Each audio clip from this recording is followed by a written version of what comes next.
everybody, it's Michelle and welcome to our channel.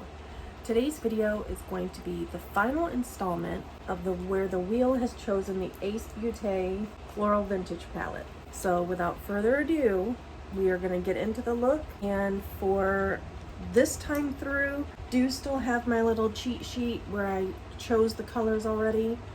There is one that I'm not sure which eye it's going to go on. It could go on both, and that's that green shade right there called Tansy. That might go on both eyes, I'm not sure. But to start with this eye, we are going to use Antler Orchard, Calendula, and Orange Pansy. So it's Antler Orchard right up here, Orange Pansy, and Calendula. And then I might end up using this color. Then for the other eye, it's Buttercup, Tropical Hibiscus, Cherry Blossom, and that's it. So Tropical Hibiscus, Buttercup, Cherry Blossom. Now looking at those three colors, I don't know that the green would go with that look. I might just try to do like a liner on both eyes of that color. I don't know.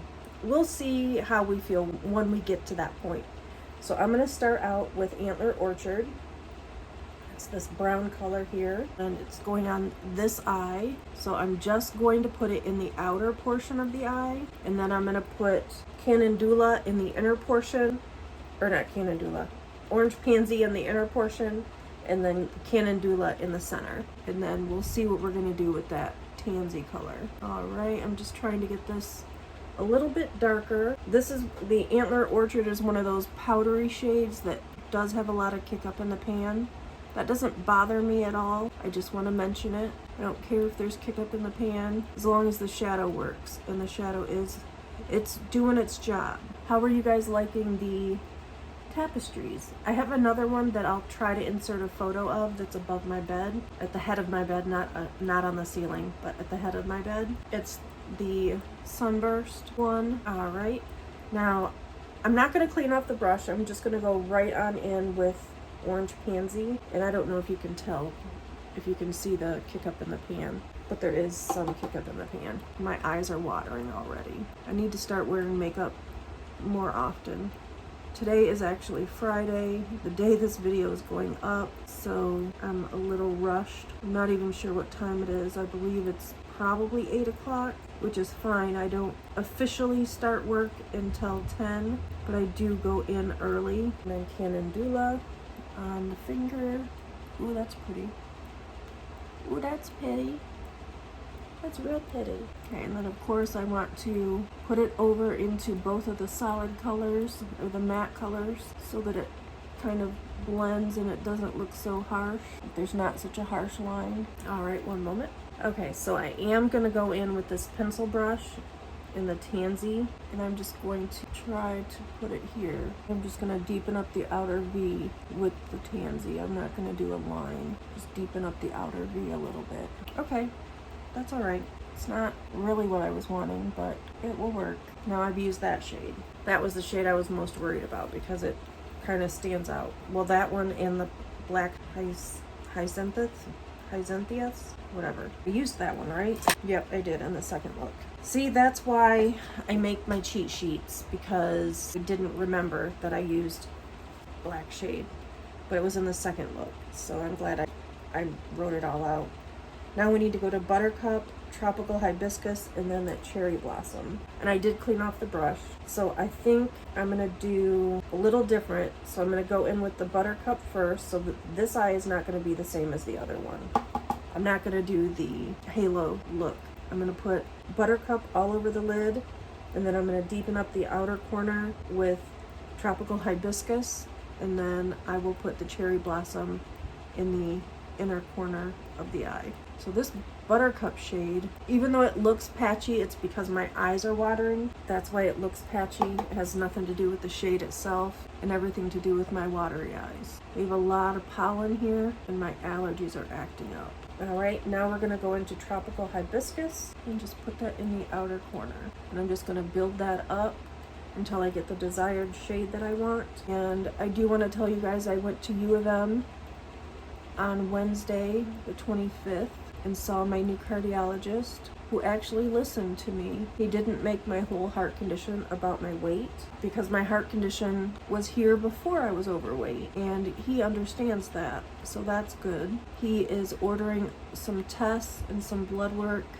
I have to go get another echo because my previous cardiologist is not wanting to send the new cardiologist the echo that was done in his office, so I have to go get another one done, which is fine. Just hopefully my insurance will cover it. And then I have to get some blood work done. I need to make an appointment with the dentist. This cherry blossom doesn't really go, but it is what it is. All right, so let me do liner, mascara, and I will be right back. Okay, so here are our finished looks. Do you like better one or better two? I'm really enjoying you guys putting in the comments that you like better one or better two. It is very entertaining to see who likes what. So I appreciate you, Mary, and I appreciate you, Christine, or Mama, as I call you, for always putting in if you liked better one or better two. I appreciate you both. And I do want to finish telling you a little bit about the appointment with the new cardiologist while I take care of all of the makeup here that's on my tray. So with the appointment, the first thing I wanted to let him know is that my previous cardiologist didn't listen. So when I went to see my previous cardiologist, I went in, and he's the one that has wanted me to go on these supplements that he sells. It's an MLM. I know it's an MLM. I don't care what he says. He makes money off of it, and he was wanting people to sell them. How is that not an MLM? Tell me that. I mean, if it's something that you want to do... Oh, I forgot to set my face.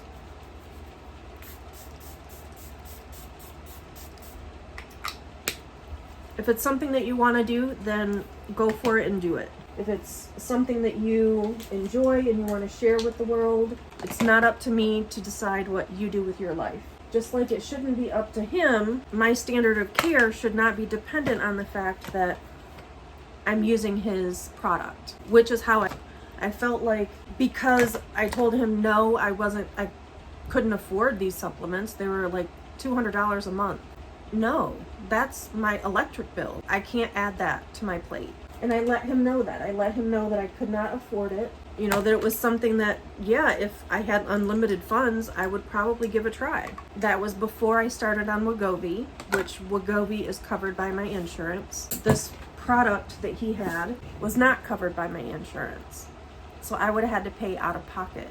And I let him know I couldn't afford it, and it seemed like since then he didn't really have a lot of time for me. When I went and saw him in the end of May, I had to ask for an echo, which according to my new cardiologist, that should be done every 6 months to a year. And I should be getting a CT of my original surgery when I was 5, which is called a coarctation.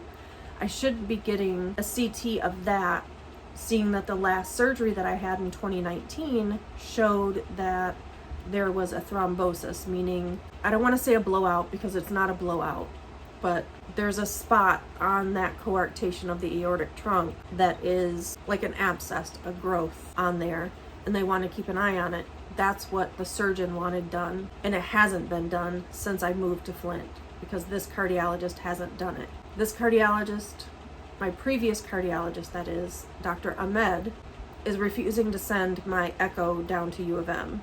I'm going to try to call them today to see if I can get them to send it down to U of M so that he can see it. I don't know that he's actually going to do it, to be completely honest. And I'm also switching who is monitoring my Coumadin. It will be that clinic down there. I have an appointment today over the phone at like 12:30, I believe. So I'll be taking my break at that time. And hopefully that will get me going on having them monitor my Coumadin instead of Dr. Ahmed's office. The staff at Dr. Ahmed's office, most of them were nice. The Coumadin person, Danielle, is wonderful. She is sweet, she's nice, she's always very pleasant when I talk to her.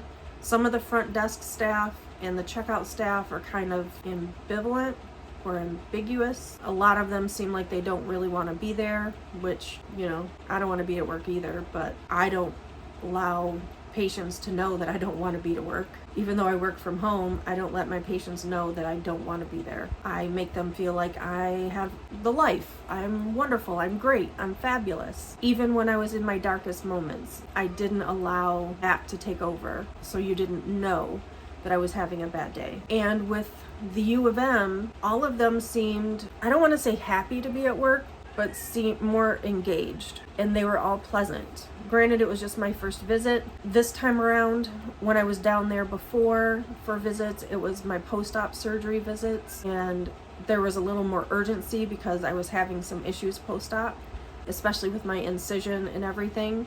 So there was urgency to it. So I don't really remember if anyone was short or anything. I barely waited maybe 5-10 minutes in the room waiting for the doctor. And when he came in, he told me, I don't know if you can hear Linda, but he's mad because Alex went to work. Come here, Linda. Hi, Linda. Mr. Linda. And when he came in, he said he just spent 20 minutes reviewing my profile because I have a lot of history. I have 50 years worth of history with my heart. I was born with a heart condition. I've had a heart condition since birth.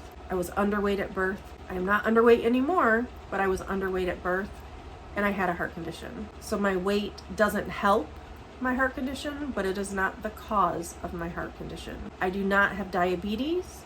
I am taking Wegovy for weight loss, and it has helped. I have lost over 80 pounds, and I'm continually losing weight. And I will continue to take the Wegovy as long as I can. As long as it's covered by my insurance and covered by the copay assistance, I will be taking Wegovy. What else? I have to wear a Holter monitor because I told him, just like I had told Dr. Ahmed, that I've been having these weird palpitations to where like my whole upper body will shake and you can visibly see the palpitations. And I let him know that, and I told him it happens like once or twice a week. So he is ordering a Holter monitor for me to wear for 2 weeks, which I need to find out if they're mailing it to me, if I need to go somewhere and pick it up, or what's happening with that. And I have a video visit with him in July, which I may have to postpone because I'm not able to get the echo done until July 30th.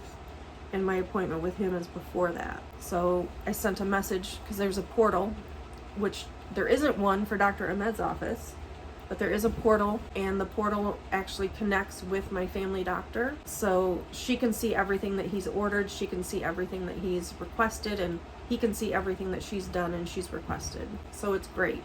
They're working in tandem. That's not how it was with Dr. Ahmed. He did not work in tandem with anyone. What else? I'm off of my blood pressure medication because my blood pressure was pretty low. It was 88/58 while I was there. That explains why I've been getting lightheaded pretty recently. I just thought it was, I don't know. My best friend Jennifer will tell you I can make an excuse for everything and not make it be as dangerous as it probably is. So I've been getting lightheaded a lot in the last few months. Cats are fighting. I've been getting lightheaded a lot the last few months, and I just contributed it to stress. And since I've been here, I just figured maybe I'm just trying to get used to the space. I don't know. But I have been getting lightheaded when I go to stand. So I'm off the blood pressure medication. He did go through some of the cardiac medications and told me the ones that I will never be able to get off of. Of course, I know the Coumadin. I'll have to be on Coumadin forever. And I take a baby aspirin, and that's to help prevent heart attacks, and atorvastatin, which is a cholesterol med. That is to prevent any blockages in the heart. So I will be on those 3 medications at least forever. He is checking, I'm on a medication called Entresto, that he is checking to see the rationale for that, because my family doctor put me on Entresto, and that's to help with heart failure. My water pill and the potassium that goes with the water pill, he's going to check on those. And gosh, what else? Obviously my cardiac or my psychiatric medications, he's not going to touch those. And what else? I'm on a lot of medications, and I take a couple supplements. I take a magnesium and then a superfood for immunity, which I think I'm going to hold off on the immunity one for a little bit, but continue to take the magnesium because I'm not really like going out anywhere. So I'm not, I mean, my son goes to work and brings germs home, but that's about it. What else? I think that's probably about it. So I just wanted to fill you guys in on what's been going on. And the trip down to Ann Arbor was stressful. So I'm kind of surprised my blood pressure was low, to be honest, because driving down in Ann Arbor is no joke. took us a while to actually find the parking structure that we needed to park in, and my son was getting annoyed because I was the one that drove down, because I figured if I drove down, then I wouldn't have time to stress about the appointment. I would just be stressed about the drive, and I would have to concentrate on the drive. So I drove us down and he drove us back, and yeah, I think that's about it, guys. So if you liked this video and this little chit chat at the end of it, give me a big thumbs up. Subscribe if you've not already, because I have noticed about 64% of my viewers are not subscribed to my channel. So if you wouldn't mind, be so ever kind if you would subscribe, I would appreciate it. And then as always, guys, remember, be kind to one another. You know the rest. Bye.